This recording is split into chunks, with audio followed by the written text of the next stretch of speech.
Civil unrest. I've told you about civil unrest. What they have said about me, I'm a paranoid lunatic. I'm seditious. It's suffocating vision, I think a suffocating vision of paranoia. Really. Showing you for a year in advance, I told you unrest was coming to Europe, and then it's coming here. I have shown you now, in the last few months, the actual unrest and violence in the streets of Europe. Again, today in Greece, the unions shut down public transportation. Who did I tell you would do that? The unions.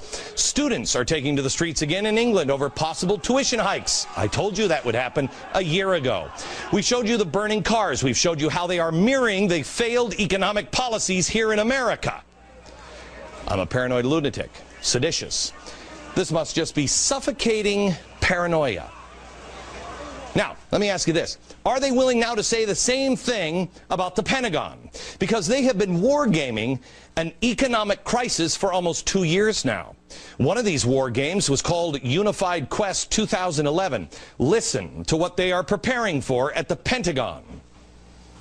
In that wargaming series, they're looking at the implications of large-scale economic breakdown inside the United States that would force the Army to keep, quote, domestic order among civil unrest and force the Army to deal with fragmented global power and drastically lower budgets. That's weird. That's weird. That's just paranoid lunatics. They're seditious over there at the Pentagon, I guess. Now, what would be some of the things that might cause civil unrest? Well, let me show you a picture today from theblaze.com. It's of the Alaskan National Guard taking part in an exercise here for civil unrest. Oh, what does the guy have, the demonstrator have? Well, it's a sign that says, "Food now." Well, why would he need a sign like that? Oh, yeah, that's right. The suffocating vision of paranoia. Food shortage, or food being scarce, or food just being too expensive because coming inflation. Absolutely without merit, and I'm mentally ill. Really? The National Guard is going for that, along with the Pentagon. I've talked about the importance for preparing for tough times, having enough food and supplies, getting out of debt, being self-reliant. The reaction, without merit, doomsday, probably mentally ill. But when Time magazine posts an article, impending crisis, Earth to run out of food by 2050, I'm sure this is some sort of green nightmare. This is good journalism. The only people I trust in the government, only ones I trust, are the military. The military is preparing. Are you? But the military, I believe, are being boxed into a corner by people who actually have their hands on the levers of power. And it is those holding the levers of power that have been creating the conditions to make these scenarios possible. And that goes anywhere from Harry Reid to Obama all the way to the kingmaker himself, George Soros. Not the guy who has a stupid show at 5 p.m. or 2 p.m. Pacific. I mean, who am I up against in the Pacific Coast? The Price is Right? The media will demonize and glorify whom they want. The point of this monologue is it doesn't matter. It doesn't matter if you're me or Soros or the Pentagon or economic experts. It doesn't matter. We're now all saying the same thing. I've been saying it for 2 years. That should tell you something that they've now joined. Because the next thing on the docket is to control the media and to control food prices. Civil unrest and rising food prices and controlling the media. Oh, December 20th, FCC votes on the internet. If anybody doesn't believe this government is capable of doing these kinds of things, you're out of your mind.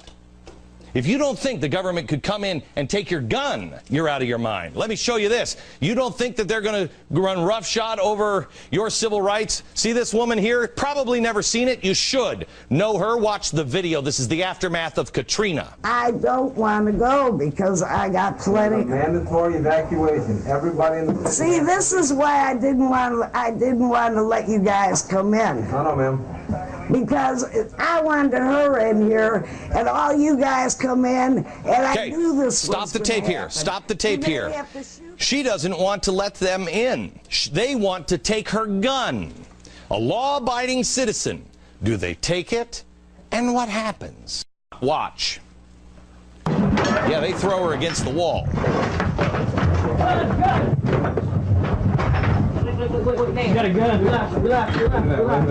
Relax, man. Oh, yeah, they took it. A law-abiding citizen. How old is she? 80? She hadn't broken any laws. Her guns were forcibly taken from her. Now, I know what you're thinking. Oh, well, they'll never do that again. They did it then. Oh, well, they'll never put troops on the ground. Posse Comitatus, you know, or Rock Me Amadeus, or whatever. President won't do that. Well, first of all, right. Second of all, remember the president established a little council of governors? They said it was just to prepare for a national crisis situation. President Obama established this little council that would involve the National Guard in Homeland Defense and civil support and synchronization and integration of all state and federal military activities inside the United States. Oh. But forget about that. Now just go back to sleep. Forget. Shh, it's okay. Just listen to my voice. Think of the brilliant, kind-hearted philanthropist George Soros. He says Fox News and Glenn Beck are going to turn into dictators with the Tea Party and all the stupid people. Do not listen to what the evil con artist Glenn Beck says. By the way, back to reality here. The lady in New Orleans, she was robbed at gunpoint.